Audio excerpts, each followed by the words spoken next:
You're listening to the Ag Policy Connection, brought to you by RealAgriculture in partnership with the Canadian Agri-Food Policy Institute. We're connecting the dots between the people and the policies that shape agriculture and farming today and into the future. Where to begin with the Canadian Wheat Board? Welcome to this episode of the Ag Policy Connection, brought to you by the Canadian Agri-Food Policy Institute and RealAgriculture. I'm Kelvin Hepner. For decades, farmers across Western Canada, in the Prairie provinces and the Peace River region of British Columbia, were required to sell their wheat and barley through the Canadian Wheat Board's single desk. This was, in theory, supposed to give the Wheat Board and prairie farmers more market power to negotiate better prices with customers of high-quality Canadian wheat at home and mainly abroad. The ideology of the single desk, though, was certainly divisive, as many farmers also wanted the ability to do their own grain marketing, seeing opportunities where they felt they could get a better return than what they got through the board. And so in 2011, we saw the Harper Conservatives, led by former Agriculture Minister Gerry Ritz, push ahead with Bill C-18. And so after decades of debate and back and forth between farm groups and individual farmers with different ideological bents, we saw the end of the single desk on August 1st, 2012, which the government dubbed Marketing Freedom Day. Now, there are many different angles we could take in exploring the end of the Wheat Board and the impact on Canadian agriculture, how that continues to this day. For this episode, though, we're going to go behind the scenes and look at some of the politics, what went on behind the scenes from a political perspective at the federal level. Our guests are Aaron Gardner, who now works with Rubicon Strategy. Aaron was Gerry Ritz's chief of staff during this time, and he led much of the internal process to end the Wheat Board single desk. As a reporter, I can say I had the chance to interview Minister Ritz many times during this period, but had never actually spoken to Aaron about his role and his work behind the scenes prior to this conversation. Also joining us is someone who is a familiar face to those who follow federal politics in Canada, but not everyone might realize the connection that he had to the Wheat Board. That is David Hurley, longtime Liberal strategist, probably best known for his work in government on Paul Martin's team. For the last number of years, David's built a large following with the Hurley Burley and Curse of Politics podcasts, which some of you likely also listen to. David's real job, though, is as a pollster, and as he's going to explain, he used to run the Wheat Board's annual producer surveys. I recall interviewing David every year as the Wheat Board maintained that the majority of permit book holders wanted to maintain the status quo, wanted to keep the status quo. And that being said, personally, I can say that I cut my teeth in many ways as a reporter working on Wheat Board related stories, trying to balance coverage, dealing with people frustrated or upset with the perspectives that had been shared in a report or in an interview. So it was certainly eye-opening, and it was fun to reminisce here more than a decade later about some of these events, even learn some new things that weren't shared publicly at the time. And I do expect some of those old feelings may come back here, as we certainly welcome your feedback listening to this conversation.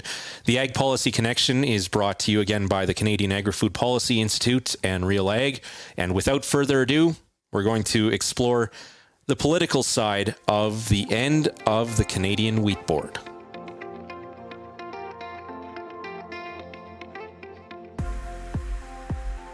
There are, of course, many different angles and perspectives that we can take on the end of the Canadian Wheat Board. I think we have several unique perspectives, though, on our panel for this episode. Some perspectives that maybe haven't been heard before over the last decade plus since the end of the CWB back in 2012. And so to start, I want to welcome David Hurley and Aaron Gardner to the Ag Policy Connection. David, why don't we start with you? People might be familiar with you, especially your podcast, The Hurley Burley and The Curse of Politics. What was your connection to the Canadian Wheat Board? Well, in my day job, I'm a public opinion researcher and a communications advisor. And so for about 15 years, I did opinion research for the Canadian Wheat Board, conducting an annual survey among Wheat Board permit book holders and doing the odd focus group as well to try to understand where farmers' heads were at. And also farm kid from Saskatchewan, right? Also a farm kid from Saskatchewan, that's right. All right. Had some emotional connection to it as well. Oh yeah, well, and that's a big part of this topic and the conversation that we're going to have. Aaron, why don't you bring us up to speed on what your role was, especially in those years, months leading up to 2012 with the end of the single desk. Sure, Kelvin. Thanks for having me. I had been political chief of staff to the Minister of Agriculture from the year 2008 until the Harper government fell in 2015. Memory's bogging me here. And it sort of come from chief of staff at Foreign Affairs right before that. So I was able to see a lot of the politics up close. So why don't we start? Like you said, Aaron, this is... it's been a few years already, and some of this is doing a bit of a deep dive into our memories. David, what do you recall from kind of the 2000s into that 2012 era? You were, of course, involved in the Liberal federal government prior to the Harper Conservatives coming into power. What do you recall from those days when it came to the Canadian Wheat Board discussion and what the sentiment was in the farm community, in the people that you were polling? Well, it was a really interesting time to be trying to communicate with people because if people are going to cast their minds back, most farmers were never confronted with the choice between the wheat board and an open market, a completely open market. There was a political myth, a fallacy that existed of something called a dual market, in which people could have access to private grain companies if they wanted, but the wheat board would still be there just as it was before, functioning, offering the same services and the same prices as it had been before. And so people could choose between the Canadian Wheat Board or going to the open market. So what I recall most about the 2000s is basically fighting a phantom. A phantom in terms of like this straw man, you mean in terms of mythical dual market? Yeah. Yes, Aaron, which seemed to have no downside to it. Aaron, do you agree with that? Do you agree with that framing in terms of this dual market being a mythical creation? Well, I won't challenge the phraseology. I think that is in some sense inherently true. I mean, a single desk is just that. If there's no single desk, it's an open market. Though that was the terminology of the time back then. As we were chatting before we got on, it was the political issue had become a symbolic issue well before the legislation to take down the wheat board was passed. It had been a politically symbolic issue for many, many years, starting with the Reform Party, actually, well before the formation of the Conservative Party of Canada. Yeah, I certainly remember in my early days as a reporter just how divisive or polarizing this issue was, and people were either for the wheat board or against it, and there were probably also a quiet majority in the middle that didn't have a strong stance, but they were certainly not the ones who were vocal in terms of media and at farm meetings and that type of thing, and certainly it took a lot of oxygen up as well. David, what did you find in those surveys in terms of where the support for or the opposition to the CWB came from in those surveys that you were doing for the wheat board at the time? Well, just go back to your intro. I'll agree that it was divisive. It was very divisive issue. I won't agree that it was polarizing because, to be honest, opinion among the farm community was never close. In 2011, you had about 65% of CWB permit book holders who wanted the wheat board to continue on as is, and about 30% who wanted an open market instead of the Canadian Wheat Board. So it wasn't close, and those numbers had been frankly growing. I mean, I think that the Conservatives moved on this probably in the nick of time if they wanted to kill it, because a big change happened in the wheat board early in the 1990s, and that was a change in the governance structure from a board that was entirely appointed by the federal government, and therefore an organization in which farmers thought they had no input and no control, to a board of directors that was primarily elected by farmers, and who chose the CEO. And not only did that make farmers feel like they had more in common, they consistently saw the wheat board getting better at its job. In 2011, if I said to people, is the wheat board making progress or losing ground on maintaining Canada's reputation for high quality wheat, 80% said making progress. If I asked them getting a premium price for Canadian wheat, 71% said they're making progress. So, and they had introduced a number of flexible options for people that wanted to experiment a little bit with more pricing signals and see if they could take advantage of their own read of the market. So the wheat board was actually really quite responding to what it understood to be the pressure out there. But when I say something's very important, and it was said that this issue goes back to Reform Party days. So while most farmers supported the Canadian Wheat Board and preferred it to an open market, there were some farmers who didn't, and they were heavily concentrated in big farmers. So farmers with more than 4 sections of land. A majority of those people, and the majority got higher the bigger the land size was, wanted an open market. People who thought they were running a business thought they could run their business better than the Canadian Wheat Board could. While people who thought they were in the business of who thought they were farmers, wanted the Canadian Wheat Board to do that marketing for them. The second concentration of anti-wheat board activists was in Alberta. So big farmers and Alberta farmers. And so the government made a choice based on its own sense of ideology and its own sense of what would work for the farm industry writ large. And I don't in any way question the legitimacy of their right to do that. But they did do it in the face of majority opposition from farmers, from grain farmers.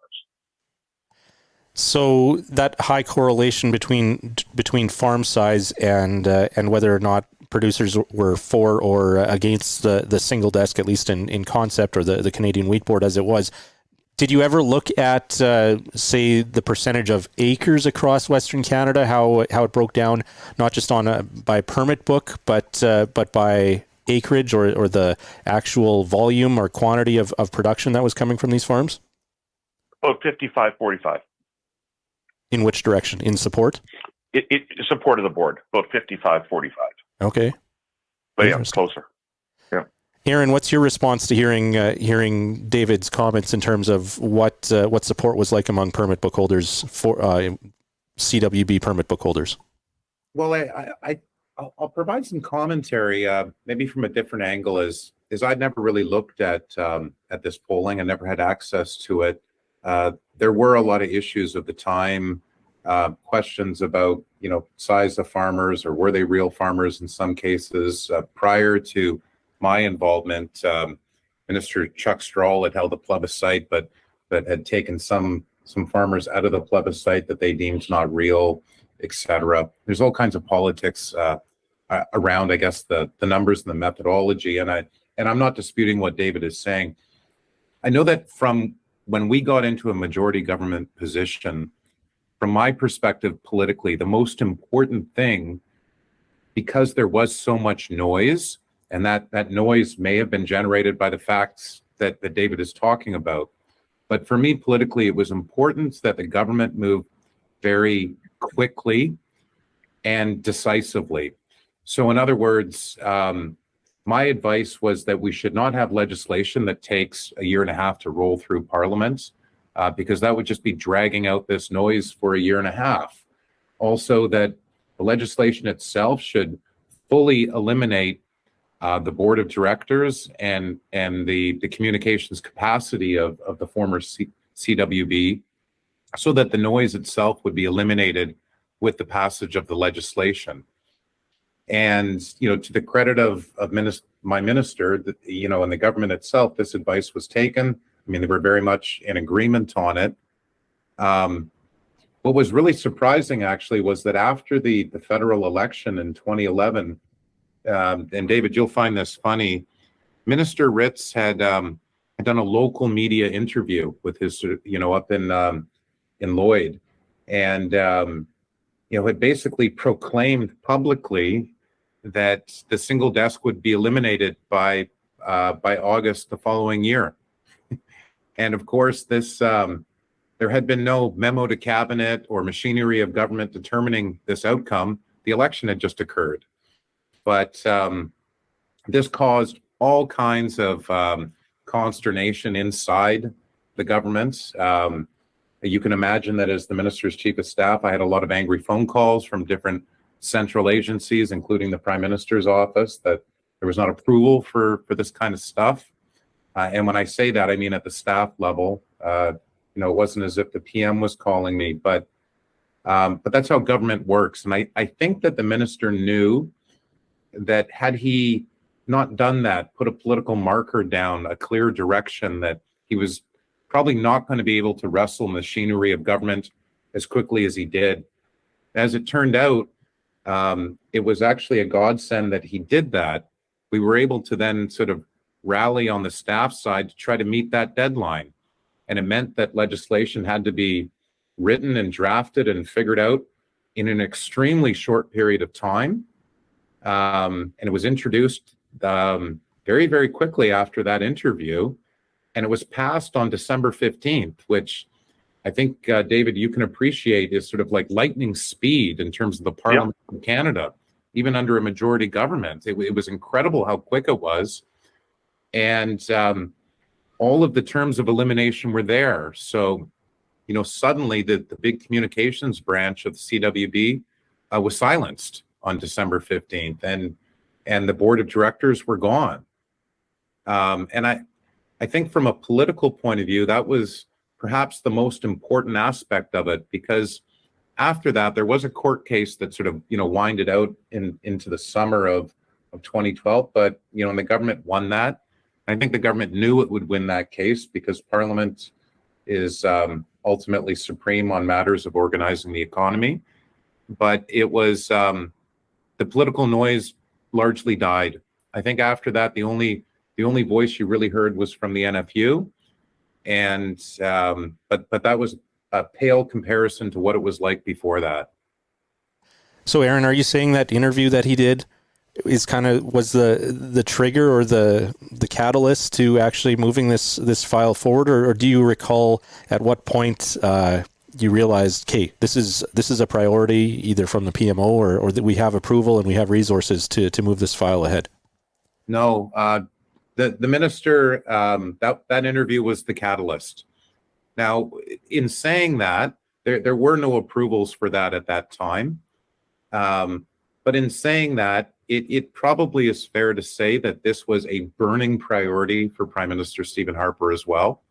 And I'd imagine that if one were to ask him whether or not he agreed with that, he would have said yes, for sure. Going back to the National Citizens Coalition, right? That's right. But that's different than there was a kind of cabinet process and a decision made that this was going to be the date. None of that had occurred. This all just happened, out of the minister's mind, and he went public right away, knowing that they finally had the majority and that it was important to put the political marker down and then get the machinery of government to try to meet the political target that he had laid out publicly. David, Aaron mentioned the court case, and I believe, if I recall correctly, that had to do with section of the Canadian Wheat Board Act that alluded to a plebiscite or a consultation with farmers before changes were made to the single desk. That whole idea of farmer consent. I believe the Conservatives, and maybe Aaron can speak to this further, the Conservatives used that federal election result to kind of counter that argument. What do you recall, David, in terms of that discussion around farmer consent and that potential requirement for a grower plebiscite to happen before changes were made?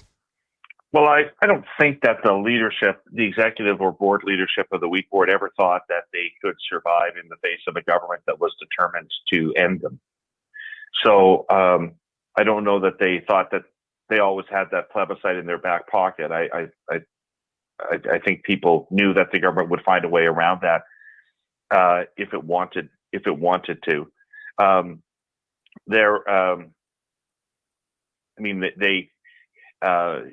would have had to curtail the voting system or have some sort of weighted voting system to have a chance of winning the plebiscite, but they weren't interested in all farmers' perspectives on this. They had a certain perspective, and in fairness, there's a whole set of economic arguments around this too. I just want to say, in fairness, that there will be people that will point to investments that have been made in the agricultural and processing parts of Western Canada and transportation infrastructure, perhaps, that might not have been made in an alternative world.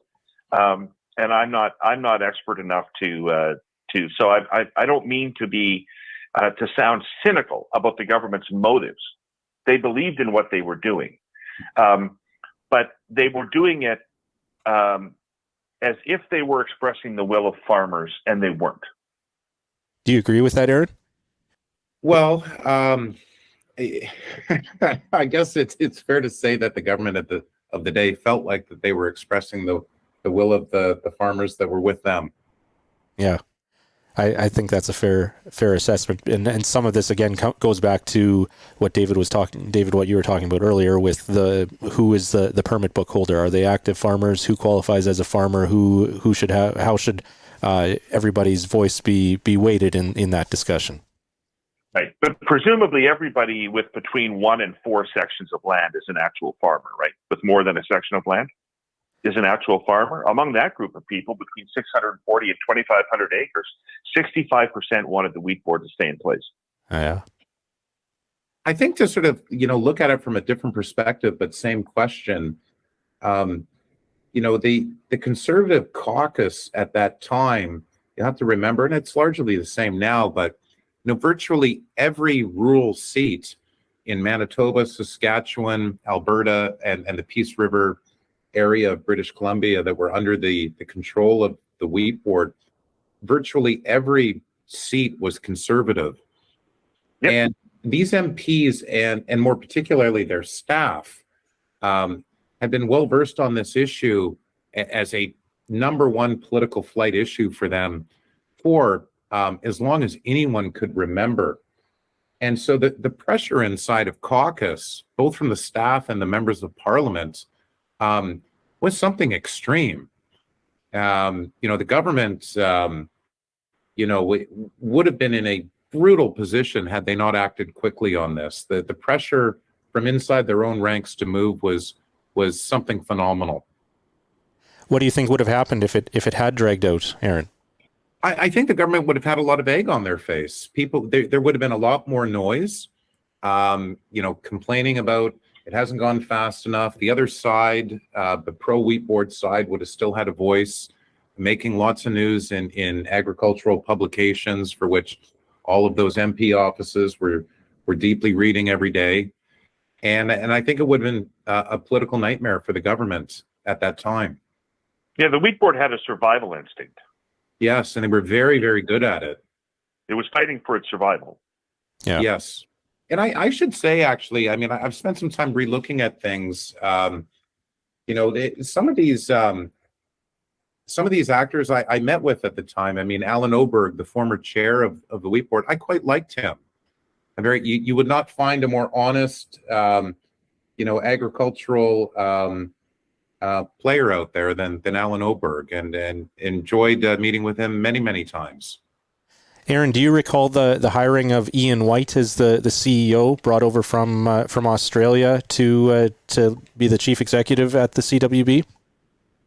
I don't recall exactly when it was. But I certainly met with Ian many times. Very sharp, nice fellow. He's interesting because they fired Adrian Meisner because he was seen as an opponent, as somebody that was going to fight for the survival of the board.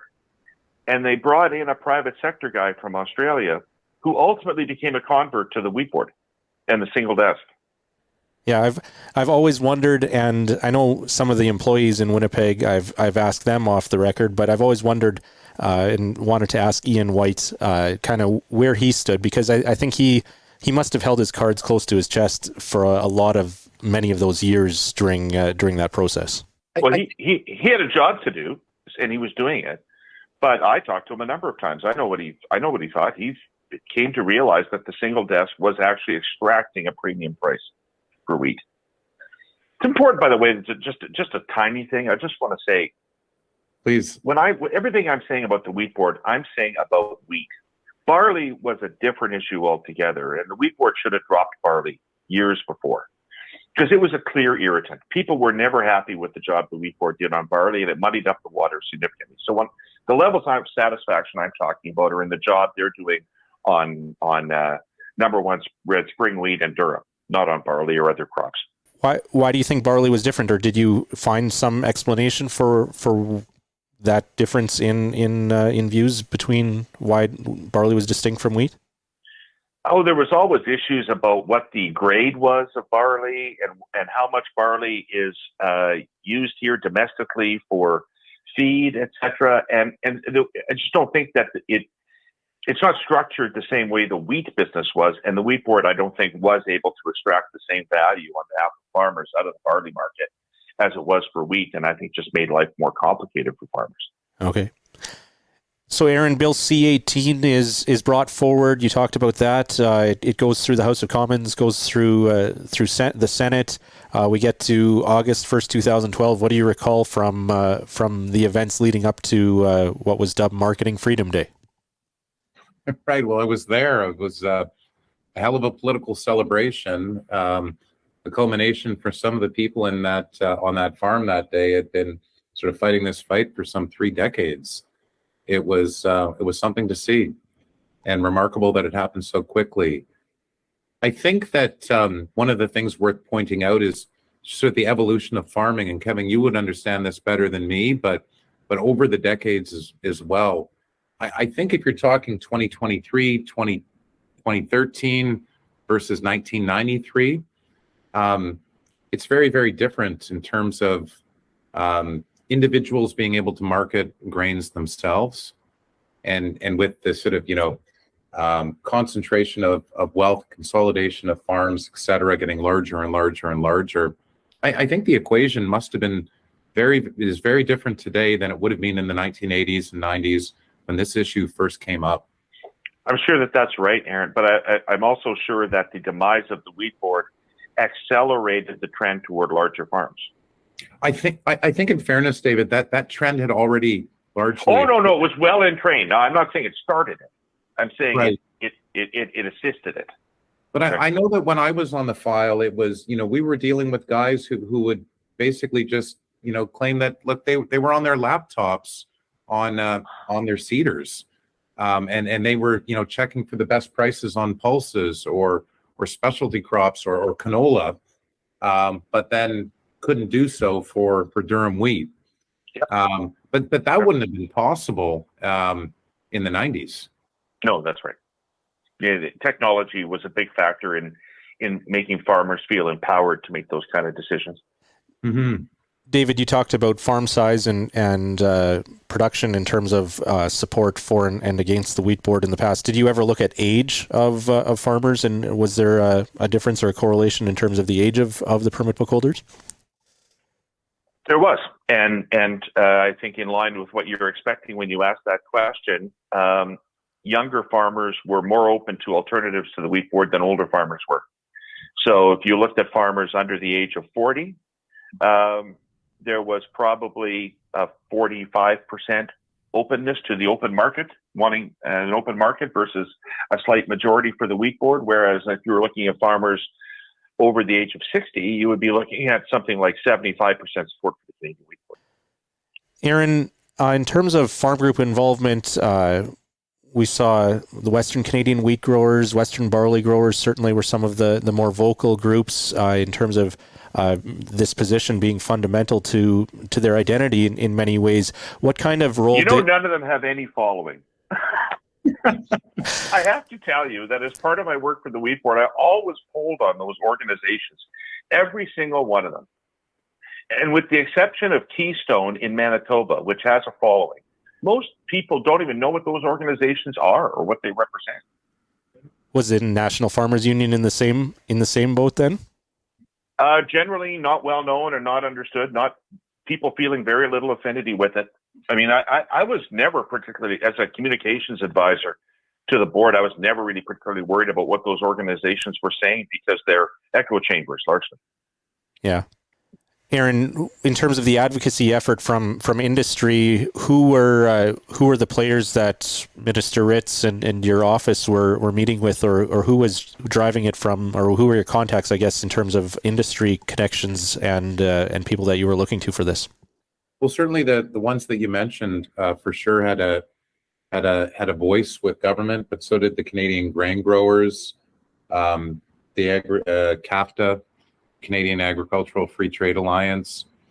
I think another big group at that time was the Canadian Federation of Agriculture, one of the largest groups, and David had mentioned, the subgroup Keystone in Manitoba, but not well understood. The CWB was a member of the CFA, and we're often sort of viewed politically, in Ottawa at least, as sort of being aligned with supply management because they were both sort of inside of CFA, but I always felt that was a false analysis.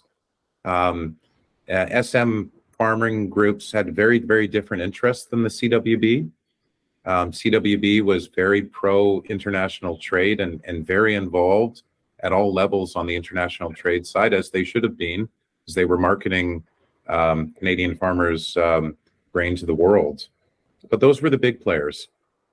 Yeah, if I recall correctly, though, Bob Friesen was the president of CFA, and then he ran for the Liberals shortly after, which may have led to some of that perception at the time. I think it did at the time, but the Conservative government worked very hard to sort of realign with CFA, and I think largely they did, and built a strong relationship with them and with the new leadership, as well as the SM side, But eventually, CWB was outside anyway of CFA, so it didn't matter anymore. Okay. Hey, Aaron, just a quick aside. Yeah. Your technology reference, since I've got this poll in front of me. Yeah. In 2011, the percentage of wheat board permit book holders who had a smartphone was 19%. Wow. 2011. Yep. 10 years ago. Wow. Any idea what it is today, David? No, I don't. Sadly, nobody pays me to know this anymore. But it's impressive. It's impressive that you can pull up those files right now and look them up. It's a credit to your organizational skills. Aaron, I was going to ask you in terms of after the legislation passed and it was implemented, royal assent, and takes effect.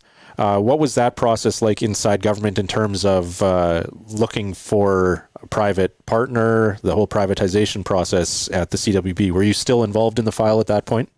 Only marginally, Kelvin. I mean, I think that part of the story was probably a part that the government wasn't very proud of or very interested in talking about.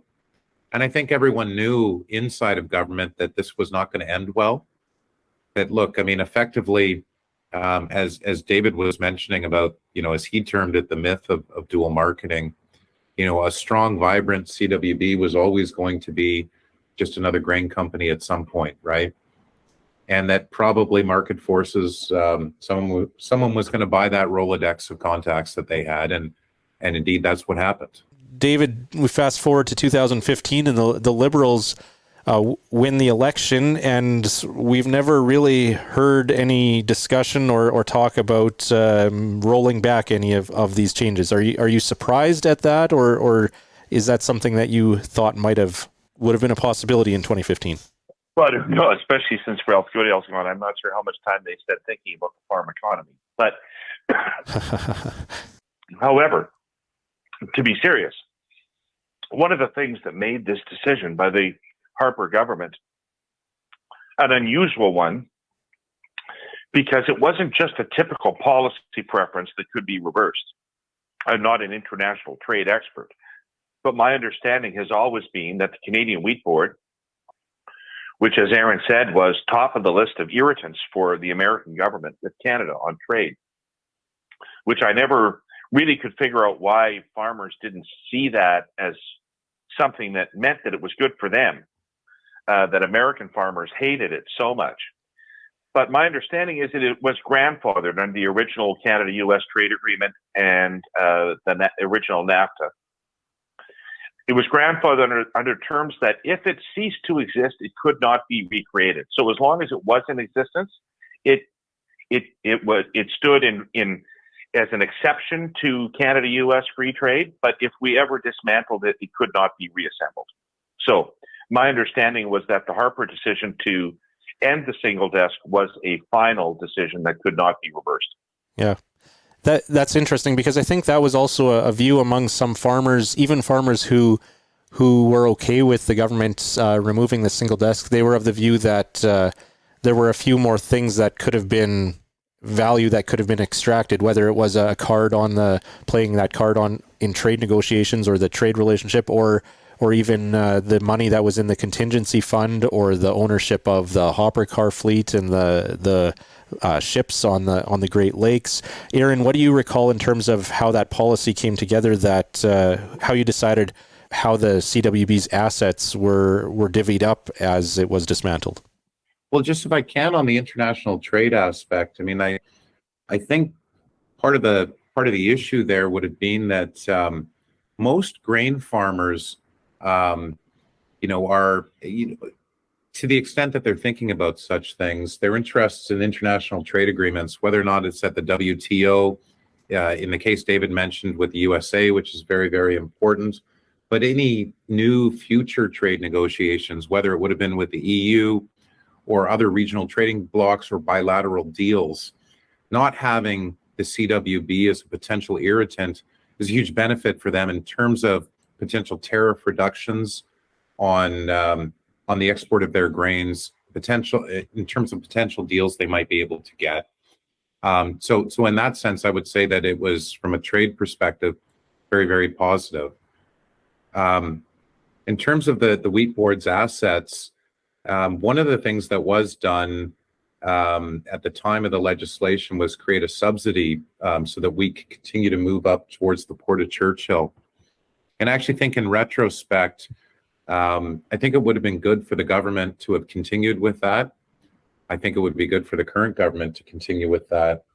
It was one of the strange anomalies of the CWB that, in a way, they were sort of propping up Churchill in a way. And that was a good thing. And it's too bad, actually, that wasn't there. The government needed to find a way to keep it going. And so they kind of created a subsidy so that grain would continue to move up there. But I believe that to be strategically important for Canada, and something I think the federal government should be looking at. That's interesting. I guess that was an area, a public good, that you could argue the Canadian Wheat Board did provide, that was lost. That's right. And I guess there's different reasons as to why it was doing it, but regardless, it was happening. And I think that was good for Canada's long-term interests. David, you have thoughts on Churchill? Well, I mean, I think that I would fold my comments on Churchill into a larger observation about transportation coordination and management, which is, the situation that you have now is that you sell your grain to a grain company, and they are going to move it on their ship. So your grain is going to wait until Cargill's ship is ready to go. And the Wheat Board never had any patience with that. And so the Wheat Board was combining different grain company ships, grain on the same ship to get ships moving. They were coordinating with rail transportation and the shipping. I think that's an aspect that people didn't really understand what the Wheat Board did. I know grain is continuing to move, but it moves now on the grain company's terms, not on farmers' terms. And shortly after, I guess we had that rail backlog in 2013-14, and that certainly stoked some of those arguments that you just shared, David, in terms of the logistical coordination aspects. Well, what was interesting, Kelvin, on the politics of 2013 and the problems with the railways, conservatives, anyway, from their side of the fence, had been grown accustomed to having an enemy politically, which was the CWB. But that was gone by then. And suddenly, it was if an old enemy had come from the past, the railways. And it was amazing to see inside the halls of power how quickly the railways became the enemy. And that, I don't think that had been the case for a long, long, long time, because of some of the things that David was talking about. The grain handling system in many ways was handled by the Wheat Board. Yeah. Well, to wrap it up here, gentlemen, I know personally, in terms of from my role as a reporter during this time, I'm not sure I will ever cover another story like the end of the Canadian Wheat Board, the whole debate that took place for the years leading up to it. Your thoughts looking back? Here we are in 2023, more than a decade removed from the end of the CWB. I know both of you aren't directly involved in the grain trade today, but your thoughts on how the world has changed post CWB and whether I guess we're in better shape as a country, as a farm economy today versus what it was like under the CWB. David, why don't you go first? Well, I think that probably a lot of people who relied on the CWB have exited the business or are in the process of exiting the business, and the trend toward larger conglomerate corporate farms will continue in Western Canada. It's the evolution of this from a lifestyle, a way of living, and a way of earning a living into big agribusiness has been going on for a long time. And I've seen the various fights. The fight before the Wheat Board that was critical to this was the fight over the crow rate and the grain transportation subsidy. And every step has taken us in the same direction, and that direction is toward farming being a big business. And people aren't called farmers anymore; they're producers. And it's a big business, and it's a big operation, and it's part of agribusiness. And probably on balance for the economy, that's for the best. But in terms of the way of life in rural Western Canada, it's so much different than it was 40 years ago, and these changes have been instrumental in making those changes.